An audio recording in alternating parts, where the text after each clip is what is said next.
আয়, আরে বেরোতে হবে যে, আয় আয় আয়। আসছি বাবা।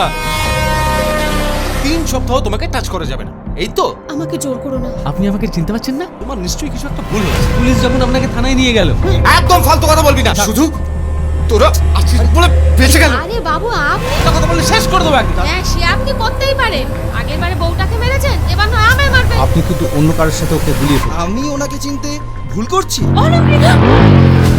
আমাকে পৃথিবী থেকে সরিয়ে দিলে তোমার কি লাভ বলতে পারো? আমি তোমায় মারবো কেন? একটা গুলির শব্দ শুনলাম।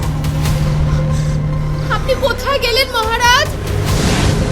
সৃজিত রায় চৌধুরীর সমস্ত স্থাবর অস্থাবর সম্পত্তির মালিক এখন এই প্রিন্স ঘোষাল। Hands up. তুমি কি আমার থেকে ওর কথা বেশি বিশ্বাস করো? কাজটা ইমিডিয়েটলি করতে হবে। 7 দিনের মধ্যেই হবে। আপনি কি বলছেন?